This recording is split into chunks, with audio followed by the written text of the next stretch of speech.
Good morning, Natalie. Welcome to today's call.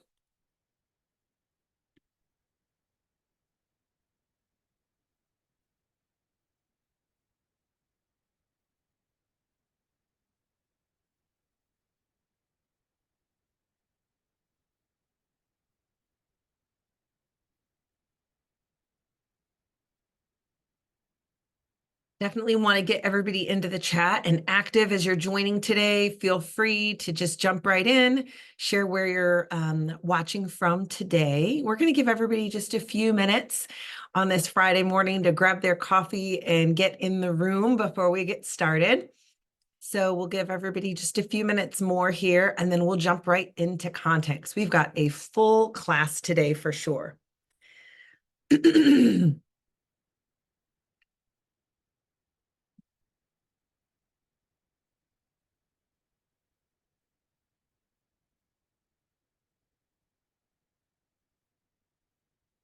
I feel like I need to get some music going for us while we're waiting. But I know we don't have much time here today. I really do want to start pretty much on time, about 5 after or so. That way we can dive right into content. And those who come in late can always catch the replay as well, too.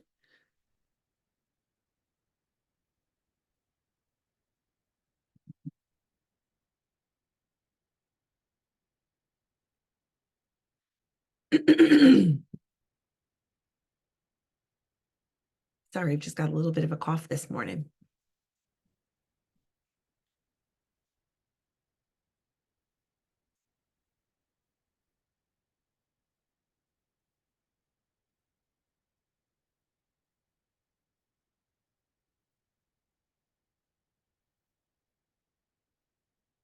Awesome. We're getting some reminders back out to the ladies on this busy Friday. I know in the summertime, it can be so crazy with kids and family, and of course, weekend trips. I know for many of our CEO chicks, they do travel. So we'll see, give everybody just another 2 minutes, and then we'll jump right into part 2 of your sales strategy.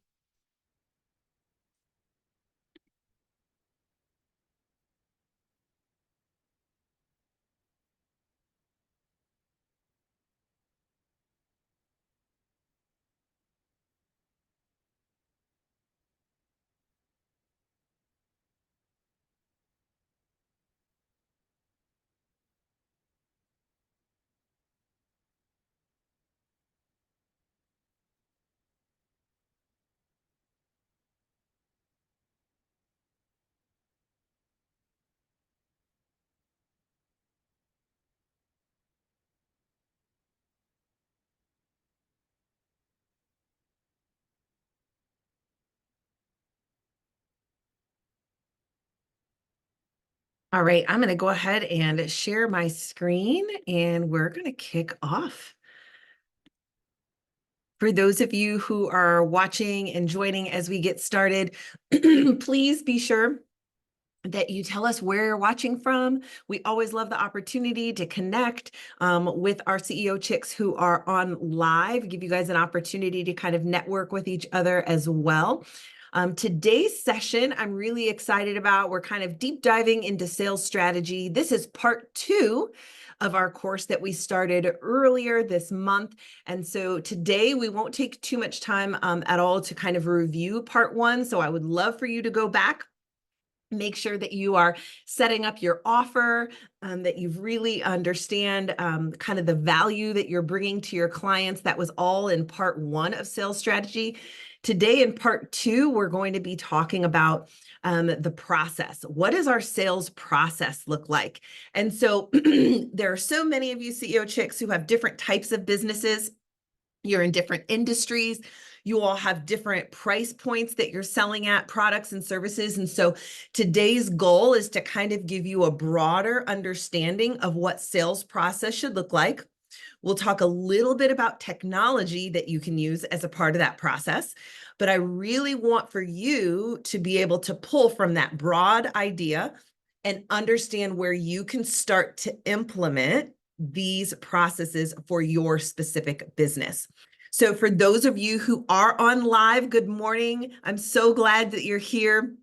I would love for you ladies to be able to come off mute as we move through the call today, because certainly I want to make sure that we are dialoguing. I feel like as soon as we talk about those things, you guys can ask your questions. You're going to help somebody else understand how to prepare their sales process, and you're going to learn for yourself as well. And so be hopeful, open, and hopefully you'll be open, I should say, to just sharing as we go through. If you have any questions, drop those in the chat. And ladies, let's get started. So your sales process is really outlined by 6 specific steps. And we'll walk through those steps. I kind of highlighted them briefly at the end of part 1, but we're going to dive into each of these today to understand kind of the goal of the process and then talk about how you can start to implement this. Having a sales process from onset is just so important in your business. Many of you right now probably don't think you have a process, but if you've had any measure of success, there's a process that it takes. There's steps that you kind of move in on a consistent basis to see you win.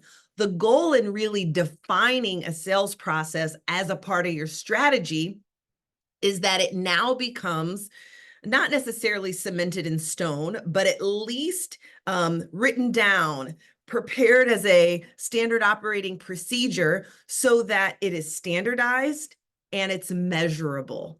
This is what's really important. If you don't have an outlined sales process and understand what you're doing from point A all the way to point Z when you close someone and they're onboarded as a client, how can you continue to improve upon the process?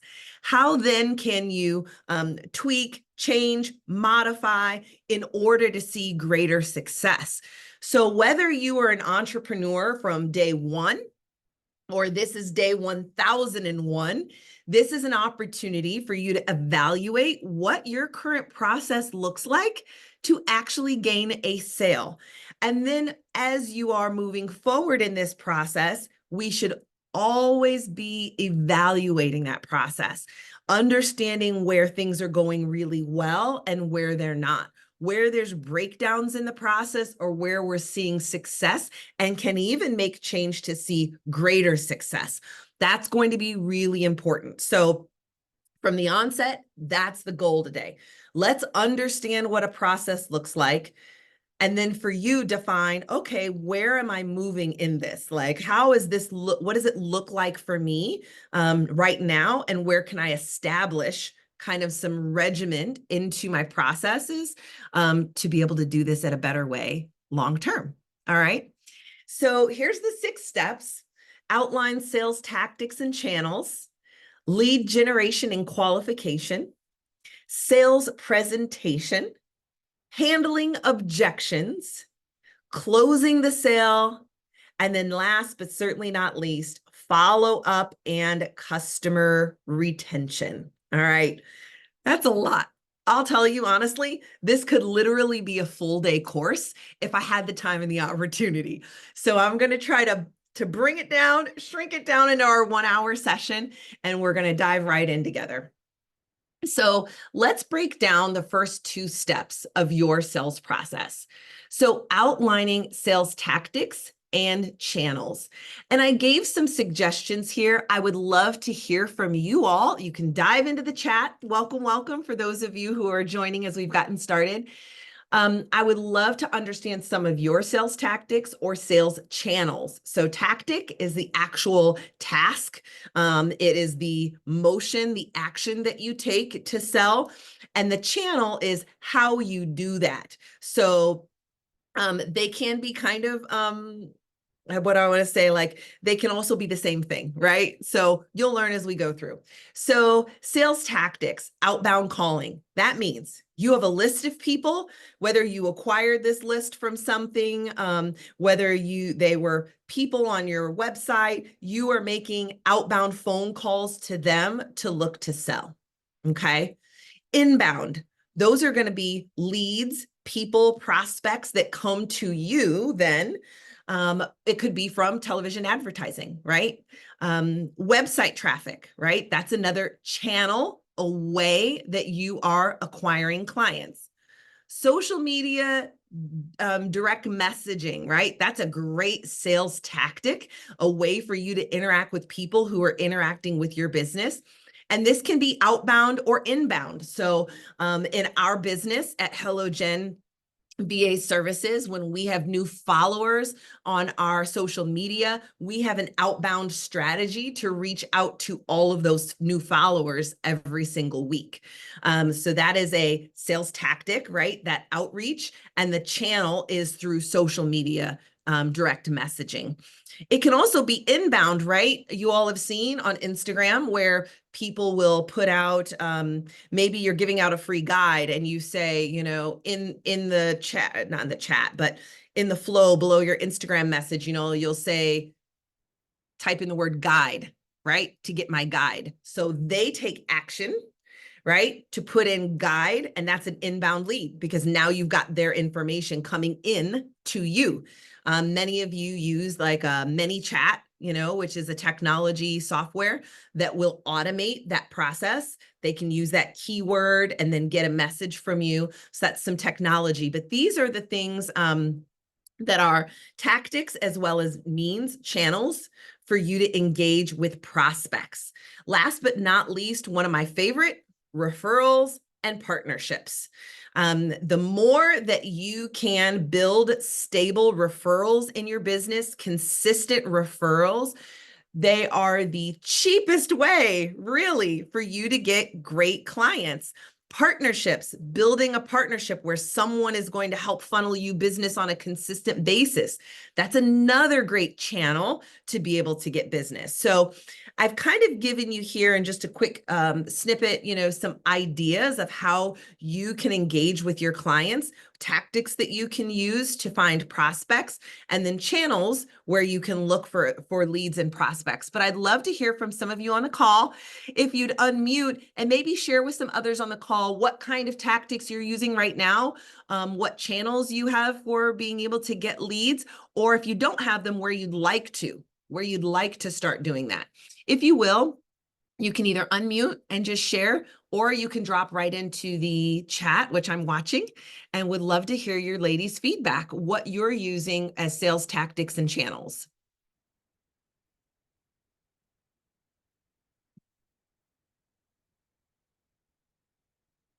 Good morning, everyone. Good morning.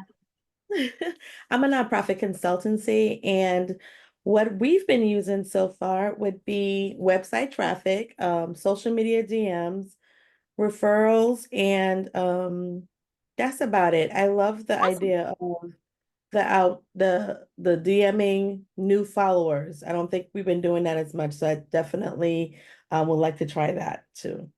Awesome. Good. I love what you're doing. It's a really great range. I think that that's important that we have multiple channels working, right? And then it doesn't mean you have to do all the things, right? You've got a few, Charisse, going on, and then you really lean into what you know is working for you over time. That's the other important part about a sales process. When you start to track these things, when you begin to understand where most of your leads are coming from, where most of them are converting, right? You're actually selling them and they're becoming clients, then you can begin to spend more time in those areas. Fantastic. Thank you so much for adding. Great. I'm seeing referrals and partnerships also in the chat. That's great.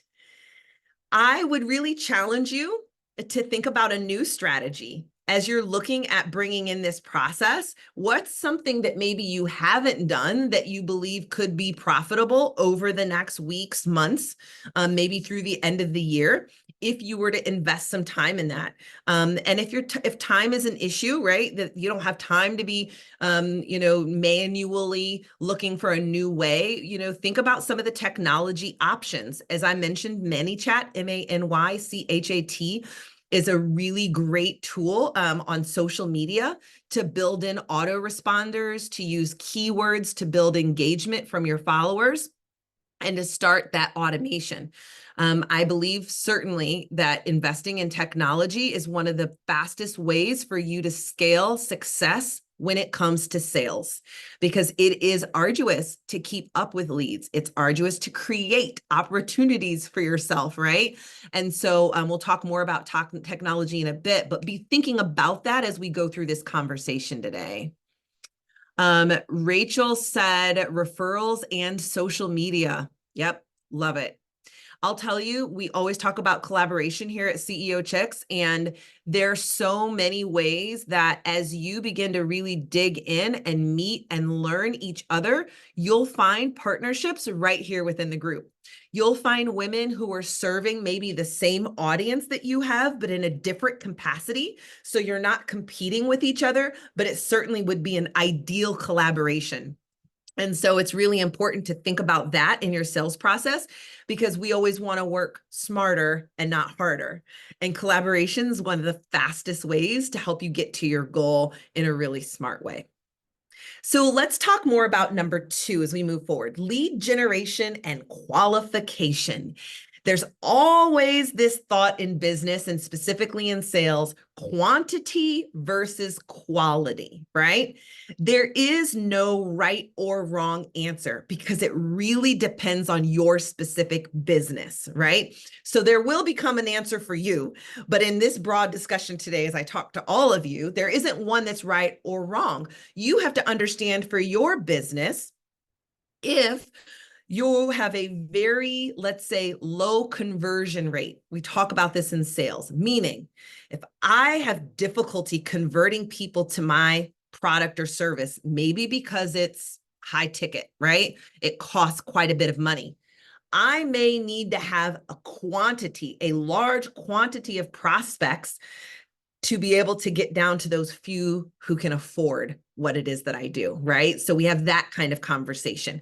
Do I have enough quantity of prospects to get to my sales goal, to my revenue goal, to earning what I want to be earning in my business, right? So it's a play of, how can I get more prospects?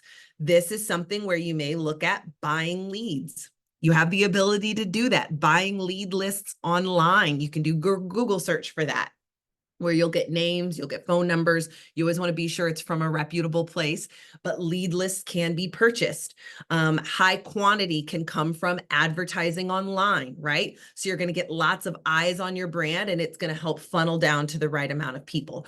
Quality means you may not need as many people because you have a high converting product or a service, right? It's just getting in front of the right people so that you're bringing in the clients that are right for you, that are going to be long-term clients, right? If maybe you're a consultant, or if you're somebody who is doing some type of, consultant's the best way probably to say that, because I even think about people who do like, therapists and psychiatrists, right? You want to find the right person, that you want to have a balance between quantity and quality, and understand what your focus is or need is in this season. If you've got a full book of business, and let's say you have a consultant, since I'm on that, and you can only manage, 20 clients at a time.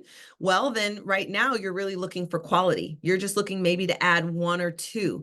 But if you're just starting out, you're looking for quantity, because you're still trying to figure out who is your right client. You need people through the door. You need clients, period, right? So when you think about your sales process and your strategy, you have to understand where you are in your needs in your business to have quantity versus quality. I would love for you in the chat, just really quick, tell me where you are when you think about your sales process, your needs to grow your business. Are you in a place where you need quantity? I just need to be selling more, period. I need more prospects. I need to be doing this at volume. Or quality. You're finding ways to refine your sales process, and you want to find the right buyer. Quality or quantity? Where's your mind right now for your business? Will you drop that in the chat for me so I can see where you stand? And I'll tell you right now, for my business, Hello Gen VA Services, we are all about quality right now. Quality. Midway between the two, Sharice, love it. Good. Awesome. Thanks for the feedback, ladies. So qualifying a buyer, qualifying the buyer. I don't know if this is new to you all, but it's important that in certain instances, retail, you don't necessarily have to qualify your buyer, right? If you're a mid ticket, I'd say $200 or less, right? Mid to low ticket price, there isn't much qualification. If you're trying to sell somebody a Lexus or a BMW, right? A high ticket product, you're going to want to qualify your buyer. The sales cycle with the person who's looking at a Lexus versus somebody who's buying a handbag online, is very different. But I think that in all instances, we want to help find how we are attracting the right person to our product and or to our service. And so there's 3 things that I want you guys to be thinking about when you're looking at lead generation and qualifying, your buyer. Are we attracting the right buyer in our sales process? So last time we talked about like our value messaging, how we're sharing what our business can bring. The better we get at that, the clearer we get at that on our social media, on our website, in our direct conversation, we will begin to attract the right buyer to our business. So that's important as you're analyzing your sales process. Am I giving out enough information for my buyer to be educated on if I am right for them or not, if this product or if this service is right for them? Okay. That's a great way to think about your sales, your campaigns for marketing as well. This is where we get to share that and help attract the right person. Qualifying that person. So I'll give you a few examples. In a consultant kind of seat, right? You can qualify through a phone call. I think you guys have probably all seen this online. I don't know. I've looked at weight loss coaches before, and they'll have great website copy and they talk about their program and everything looks like it's going to be a fit. But as a buyer and as that coach, they recognize we got to have this like one-on-one interaction to be sure it's going to be right, especially if I'm going to spend $500 to $1,000 a month, right, on a service. So a phone call at that level may be required to really have qualification on both sides and make that buying decision. Your sales or service may not require that conversation, but somewhere in your process, if you're not having a conversation to qualify and you're consulting them, you do want to somewhere in your sales copy on your website or in your email follow series that can bring them in, that you're qualifying them. You're helping them qualify themselves. You'll see this a lot now when people offer surveys online. Have you guys seen this where, it could be whether it's your skin type, for makeup, it's your body type for a weight loss program. And it is, I've even seen it for home services, like for painting your house, where you talk about like your need, your budget, you're kind of checking off these things in a survey form. And at the end of that form, it says, great, you look like a fit for XYZ package. Click here to schedule a call with us, right? So there's even technology that can help you qualify your buyer.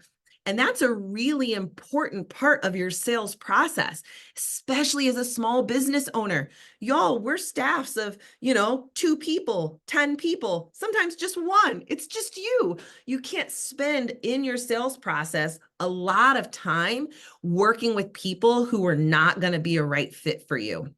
So I want to challenge you in generating leads, looking for quantity or quality, right? Bringing them into what we call kind of that sales process with you, that you're attracting the right person and you're finding a way to qualify them to be sure that they are the right fit for you. That is really, really important to do. So another methodology, we talked about kind of surveying, is price up front. Price up front. I feel like back in the day, if you had a mid to high ticket item, people didn't put their prices out there. They tried to just get your interest, and then you would get into a phone call or you'd watch a webinar. And at the very end, they would give you, what the price would be for their services. I still see a bit of that online as well. But what I'm finding more often as a buyer and somebody who just looks at sales process is that we're seeing price up front. So what they're saying is, here's proof that I can do what I can say I can do. Here's, proof from my clients who are seeing success. And if you want to start with me, my minimum package is X right away. This is helping qualify whether somebody is a fit for you right off the bat. This tactic may not be the best for your business, but it is an option. And I want to share that so that people understand from right off the bat, you're not dealing with people who don't have the pockets for your service or for your product, right? If you're a real estate agent who is looking to only work with buyers who have homes or purchasing or selling at 500 grand or more, right? That you are conveying that somehow in your website, in your sales process. So you're being sure that you are getting the right buyer and that they are qualified based on what your needs are. So I'd love to understand as we kind of close out qualification, do you guys have a qualification process in place right now in your sales process already where you're validating in some way that that person is a fit for your product or your service? Will you just give me a thumbs up or a yes in the chat? Awesome, Sharice. Great. Yes. All right. Coach Clean's got one. Sophia. Awesome. This is what I'm talking about. You guys probably already have many of these items in place. It's making sure that it's well defined within these 6 areas and that we're starting to really analyze the success of each of those areas. Edwina doesn't have one yet. Edwina, would you mind opening up your line and sharing with us maybe where you think in your sales process you could start to qualify clients?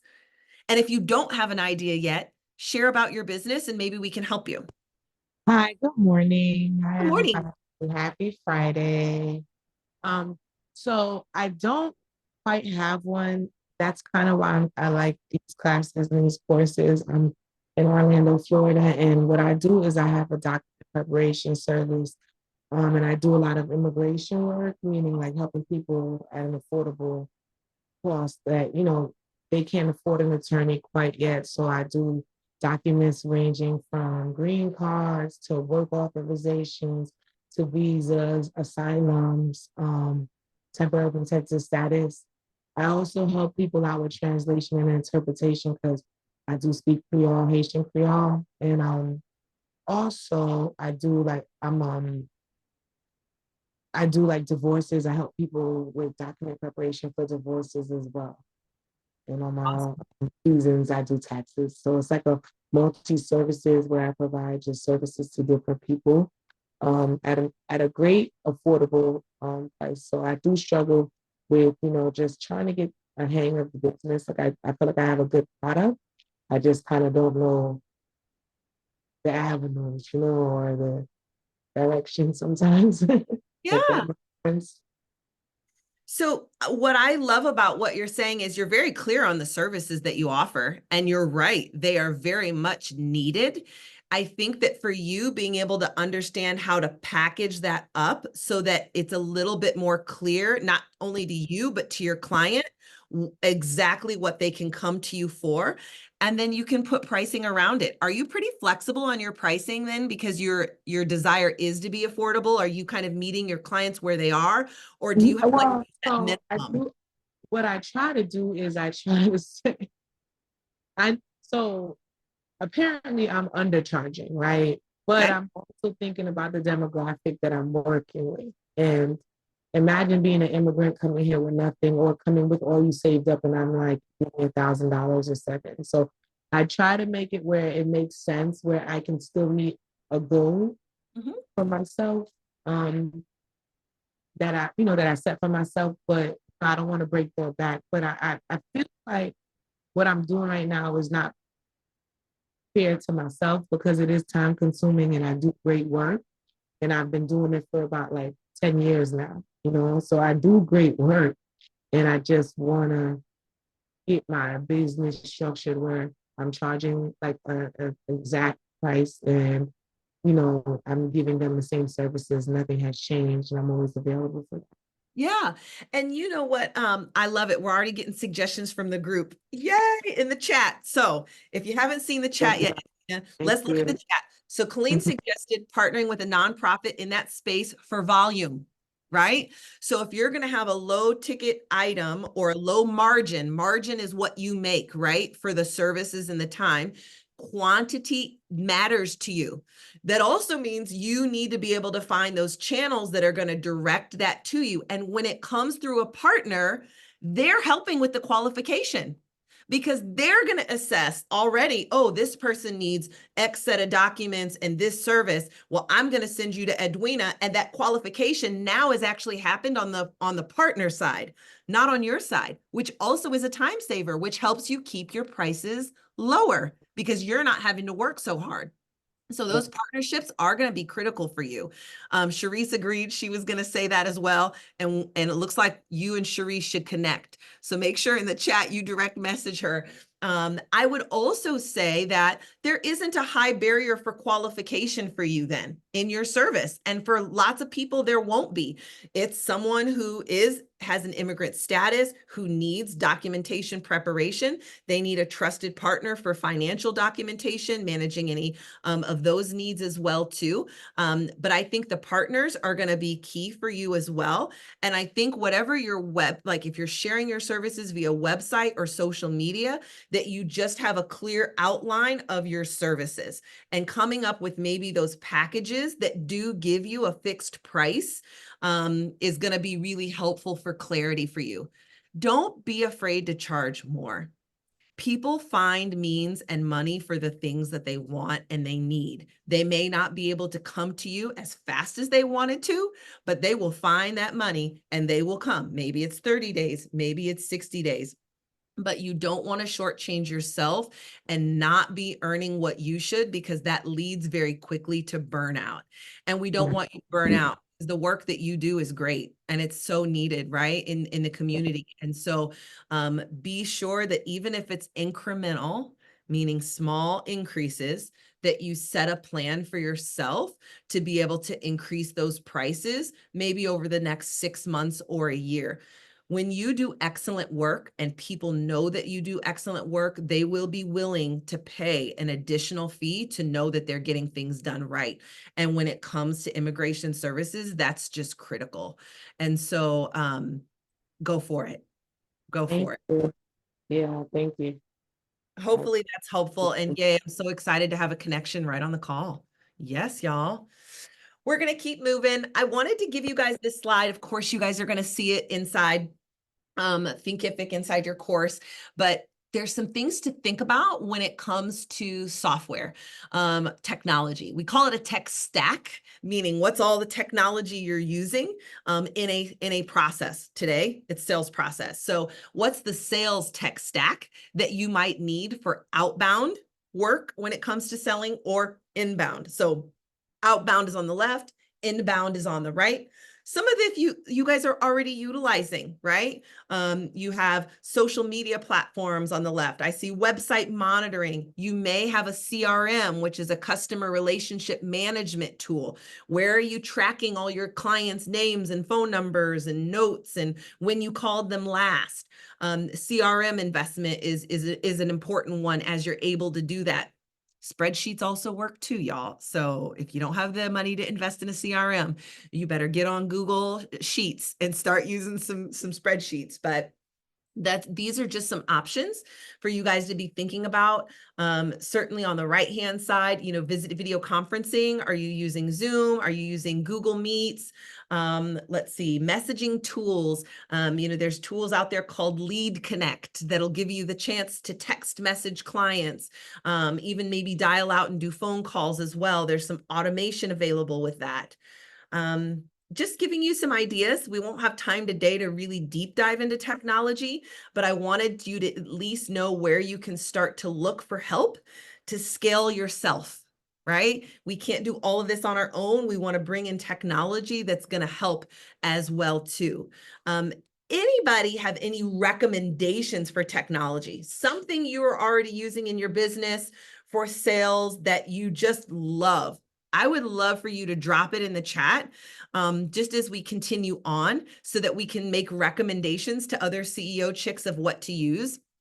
There's a couple things that I'm going to drop in here as well too that I absolutely love. I like to use Google Meeting for sure.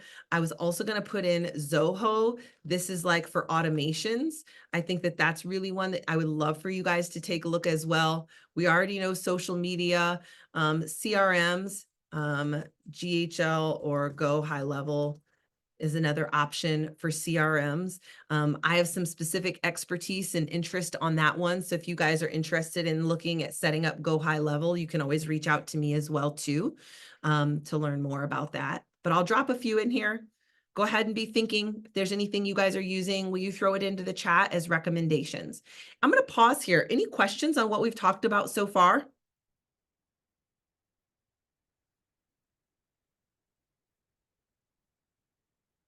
Quiet group today. That's okay. No questions. Awesome. Thanks, Sophie. I appreciate that.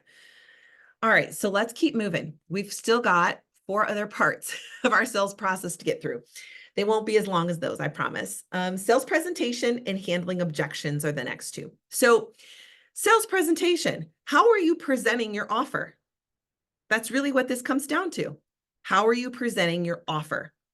There's lots of ways that that can happen, but I want to advise in this day and age, like, let your website do the work.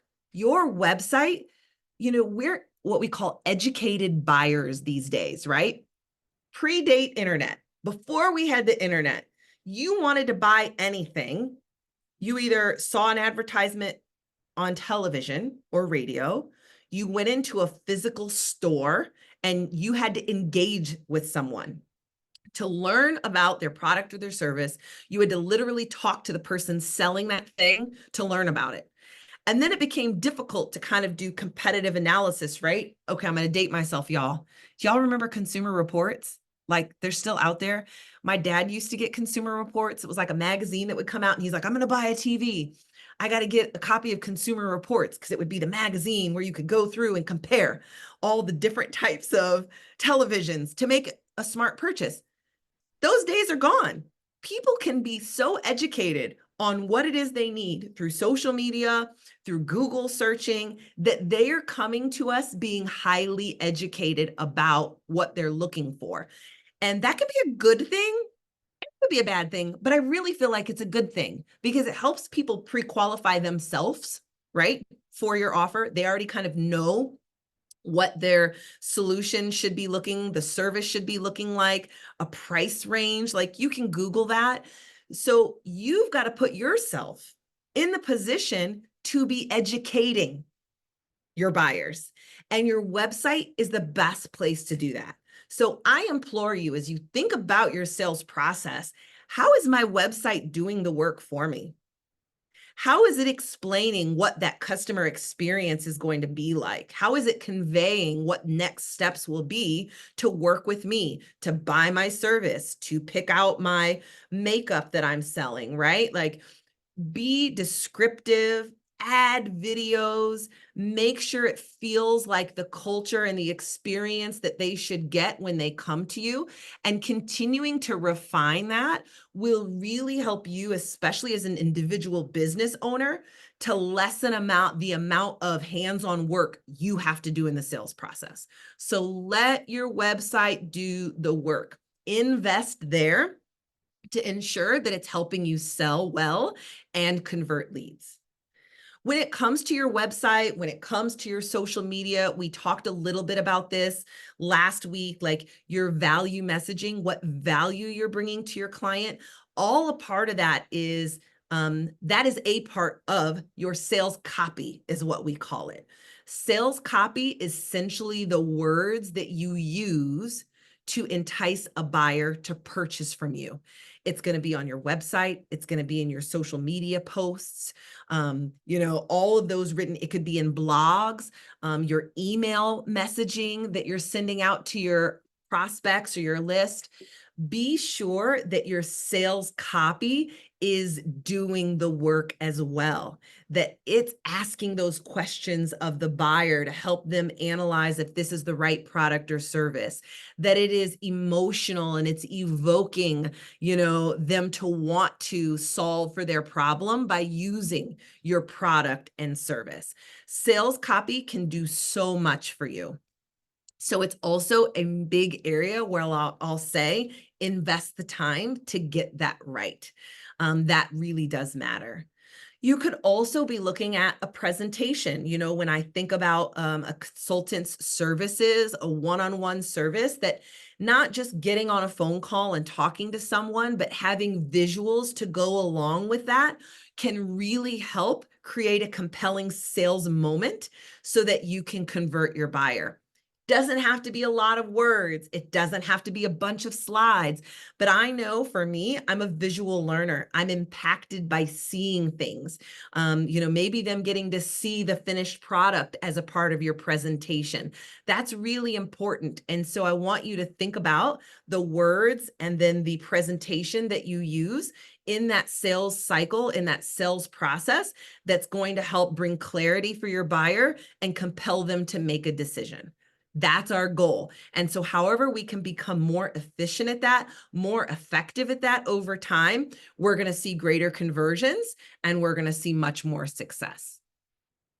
Is anyone using a presentation right now in their sales process? Whether it's video, whether it's an actual like this, you know, you're getting on messaging, you're going through slides. Sophia is doing that. Awesome. Sophia, will you in the chat or just want to share what is your business that you have? Yes, yes, yes. Good morning. Good Good morning. morning, chicks. I see CEO chicks. Good morning. And good morning, everyone.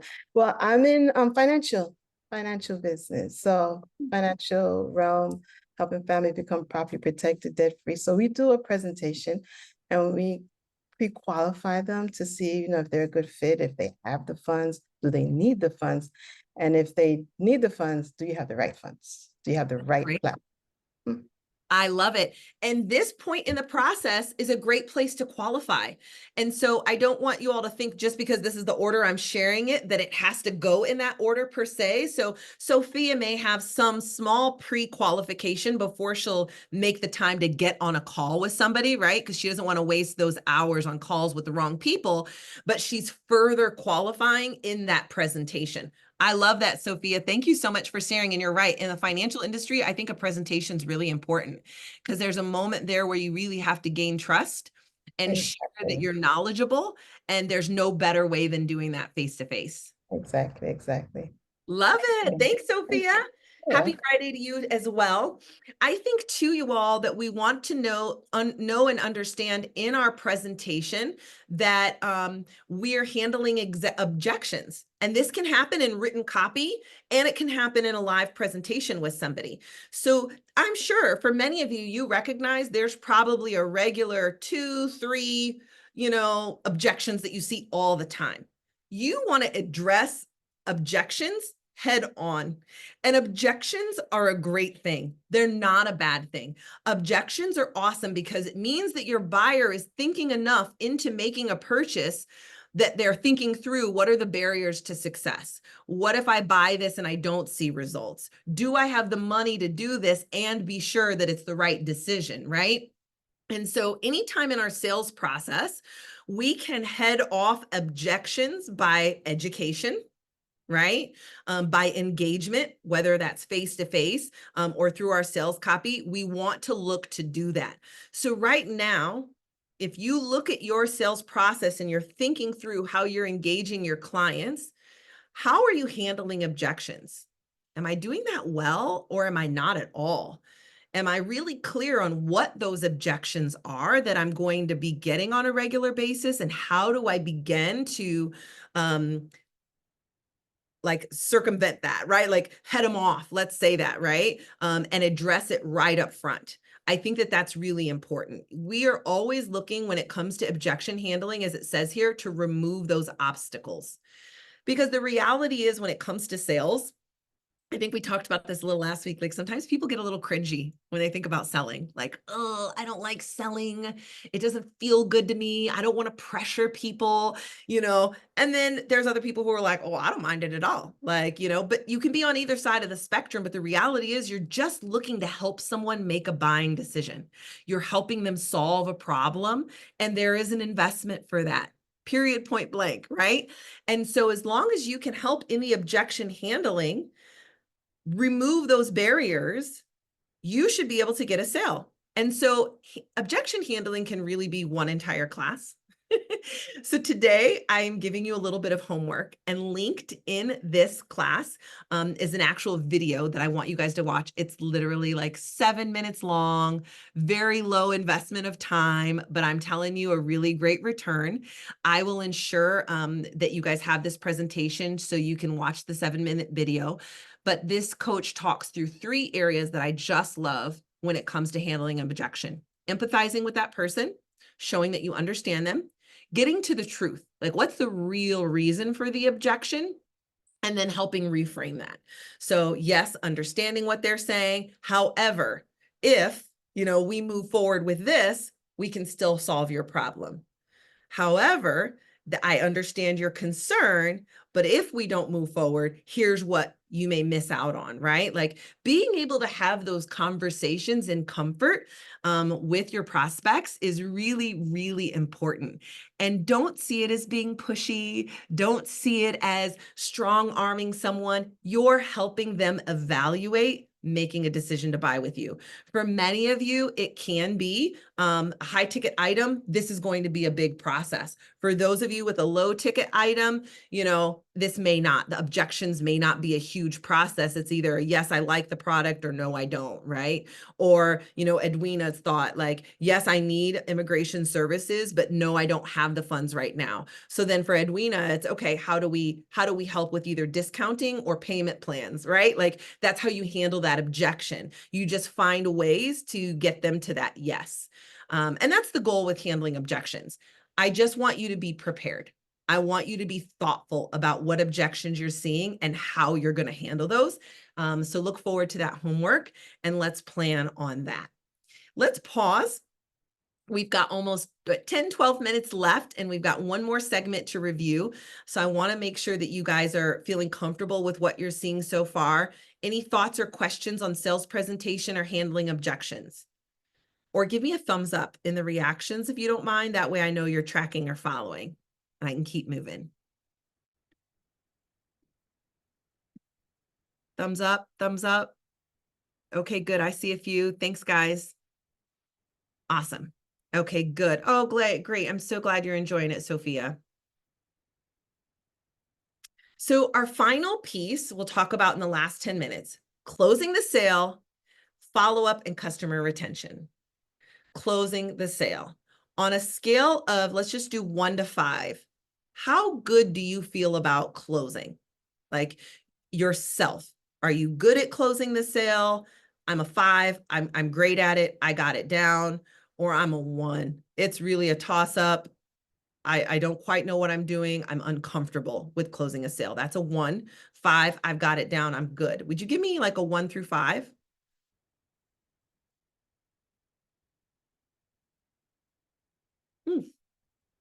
We got a good mix. Awesome. 2, 3, that's expected. I see a 1. Okay, good. Some 4s. Awesome, y'all. So we can't be afraid to ask for the business. You all offer such valuable services and products that are meaningful to people and make a difference in their life. And so you have to stay centered around your value in order to have confidence to simply ask for the business. That's number 1. It is a mental thing. It absolutely is. And so if you are feeling like you're a little lacking confidence, I need you to call a friend who can tell you how amazing you are. I need you to have a buddy here in CEO Chicks that can help give you a pep talk on those days so that you don't forget how amazing you are and how you execute at such a high level for your clients, how you go above and beyond, how you know that you're turning out results on a regular basis, that when it comes to closing, you don't have a problem asking for that business because when they decide and they may say no, that it's their loss, not yours.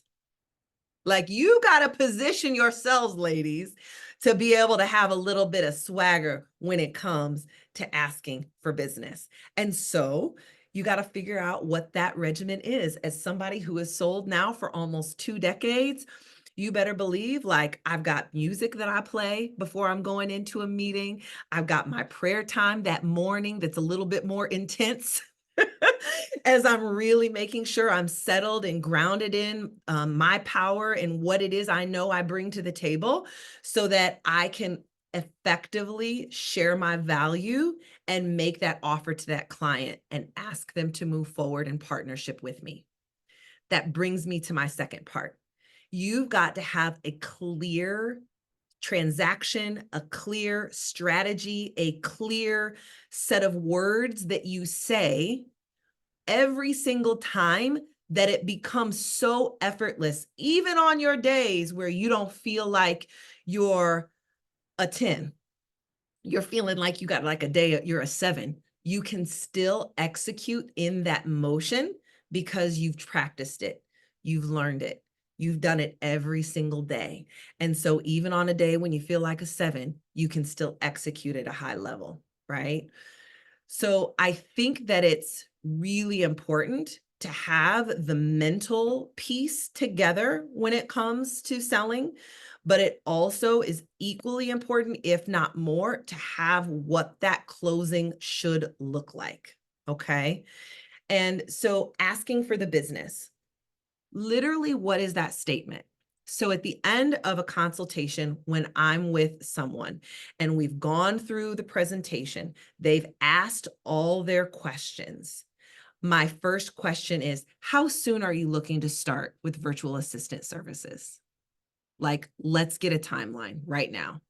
Well, based on what you shared, like, they'll immediately start to give me objections or they'll walk me through their thought process. So that's one of my first questions. How soon are you ready to start?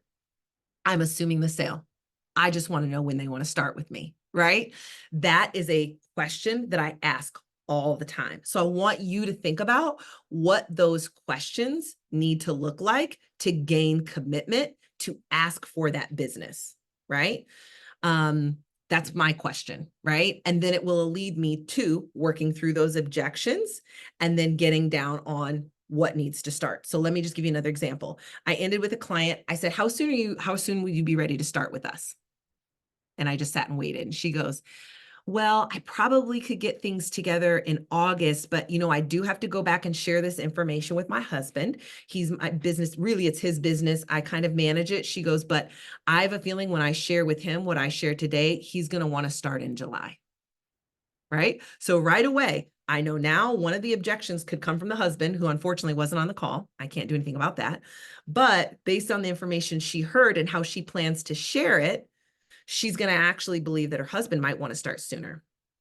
So another way to close is to ask about those objections, right? And you'll hear about this in the video. Based on the information that you heard today, I'm just kind of going through some scripting. Based on the information you heard today, it sounds like this is a fit for your business. Is there anything else that could stop us from starting in July or August? That's my question. Is there anything else that could stop us from getting started in July or August? So right now I'm asking, are there any other questions that you haven't asked me? Are there any other objections that you have to being able to get started? Those are just simple questions. And so I'm giving y'all some examples of scripting that can help with getting comfortable with closing the sale. Okay. So that's a bit of your homework, right? As you look at your sales process, what are those questions that I'm asking at the very end of my presentation or on my call that's helping me close? That's really key, right? At the end, but you want to begin to close throughout your presentation, right? Soft closes is what we call it. So how does this sound to you? That's a question that closes. How does this information sound to you? Do you feel that this would be an effective way to support your business day to day? Right? When you're asking these questions throughout your presentation, you're kind of sealing yeses, small yeses all through, or you're revealing objections that give you the chance to come back and overcome. But I want you guys to focus. Let's not boil the ocean, right? Let's work at our end of our presentation. We've presented, we've had dialogue, let's say you're not even doing it face to face. Let's say that they're reading the entire website and they come into your chat and you're DMing them, right? Like, these closes can be happening over DM. It can be happening in text. So I want you to think about it for however it needs to look for your business, but let's be really clear on how we're getting them to the yes. Once we've gotten someone to the yes, you've got to simplify the transaction.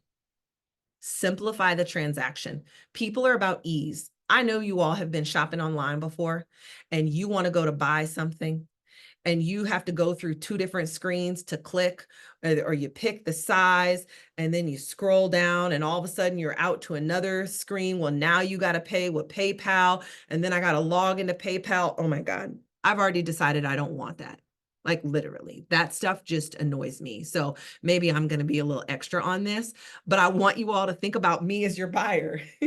Are you turning people away from saying yes because it's too hard for them to swipe their credit card? Is it too difficult for them to just transact? You know, if you're a retail store and you have a website, maybe you're never talking to your client, right? So this close doesn't really work for you, but you still need to close. Did your sales copy with the description of your hair cream or your face cream like hit, right? Did it hit? And then once they decided, did you make it easy for them to buy? Like really think about that when it comes to closing. We want it to be effortless and easy, especially once they've said yes. All right. Once they've said yes, they've swiped that card, they've made that purchase, the sale is not over, because we want to avoid buyer's remorse, returns, and cancellations, right? And we've all dealt with that before, right? In businesses. So it's the first 48. The first 48, right? It's like that show where they have people who, you know, unfortunately like go missing. They know that it's critical in the first 48 hours to solve the mystery, to find that person. You gotta move now. So you got to think about after someone has committed and made a purchase with you, I don't care if it's $30 or it's $3,000, you have got to seal the deal. And that means quick engagement. Like when they transacted their card, did they get a clear receipt immediately to their email saying, thank you for your purchase. Here's the receipt. When they got that email, did it also include, you know, delivery information, when they can expect to see it, a tracking number, or next steps? Especially if you have a high ticket sale, somebody is paid $3,000 and now they just sitting back waiting like, I hope Sharice comes through. When is going to be my first meeting? I'm getting a little anxious, you know? And I just say, Sharice, because I'm looking at your beautiful face on this call, but I know you got a good sales process down. But you guys, that's important. It builds confidence. It helps them feel like they made a great decision buying with you. And so that first 48 is critical. In your sales process, I want you to really be sure like that they know you're going to come through. Okay. And make sure that that's automated. Like that stuff's easy, you all. If you're using Stripe, you can set up it, you know, a receipt to go out. You can put custom notes in your receipt. You can have an automated email go out that as soon as they purchase with you, an email goes with delivery confirmation, like, you know, over communicate. Over communicate. Err on the side of giving them more information than less, right? We don't want to have buyer's remorse, cancellations, or returns, okay? Last 3 points, and I know we're at the top of the hour and I got to let you busy ladies go. Survey your client. Be sure that in that first 30 days, after 2 weeks of delivery, you've sent something out to get feedback. And not just feedback on the product, but feedback on the process. Not just feedback on the product or the service, but the process. How did they enjoy working with you during this process? Would you give us some feedback on our website? Was it easy to purchase off of our website, right? Include a short survey, but a few key questions that are going to help give you value so you continue to deliver at a high level, all right? Loyalty programs. Love loyalty programs. If you have a consumable product, if you're selling something that people need to be purchasing on a regular or recurring basis, give them some love. Whether it's discounting for a future purchase, whether it's they give you a referral, you give them a $5 coupon code. People love that. It is always more impactful to a business to keep and retain a client than to go out and find a new one. It costs way more to do that. So do what you need to do to retain the clients that you have through loyalty programs. And last but not least, ask for referrals. One of the greatest ways for you to explode your business is to have someone who will be an evangelist for your business, who will share how you've impacted them. Find ways to make that lucrative for them. Find ways to make that lucrative. Edwina, I think, had to jump off of this call, but her business, immigration paperwork, financial services, that was also something that you brought up as well too earlier. Sophia, when we find someone we can trust to manage those important parts of our lives. Oh, Edwina, you are here. Good. Ask for referrals. Get in a regular habit and motion to, when you finish someone's paperwork, ask them if they might share the names of 2 people who you could reach out to help support them as well. Just like your closing statement. What's my script? What's my words that I'm going to use that as soon as I do that, or if you're not going to say it personally after they make a purchase and you send that survey, say, I would be honored if you would refer me to one other friend. Here's a coupon code, XYZ, right? Whatever that offer is, be thinking through that in your sales process so that we can do more with less time, be efficient, get more clients, sell more products and services. That's the entire goal. All right, ladies, that is a wrap for us today. Man, the hour goes by so fast, doesn't it? I can't get over it sometimes, but I hope that this was helpful for you all. I hope that was helpful. If you all don't mind, give me a quick shout out in the chat. Yes, this was helpful. You learned something new. I want to share with you ladies who are in Atlanta. Colleen is going to be at Forbes BLK. I'm putting a link in there because we would love to see you all there at this amazing event. If you're in Atlanta, there's also, I believe, a discount code for CEO Chicks. So if you've got the opportunity, I dropped the link in here. Really excited. Yes, we got Bible study peeps in the house today. Oh, good. I'm so glad that you guys enjoyed this. Oh, good. No code needed. Just go to the link that I dropped in for you guys. Meet us at Forbes BLK in Atlanta. It's going to be an awesome event. This deck is going to go into the presentation so you guys can see it in your class workflow. Don't forget, there's that training on handling objections. And as always, if y'all need any additional support, feel free to reach out. We're here for you. Have a great weekend, ladies. Take care. Thank you. This is awesome. Appreciate Yeah, it. and if you're not a CEO chick, what are y'all doing? Join. Man, we're getting the goods each and every month, and we would love for you to be a part. Please be sure you go to ceochicksonline.com. You guys, we would love to see you join. Take care. Have a great weekend. Bye. Thank you. Thank you. Thank you.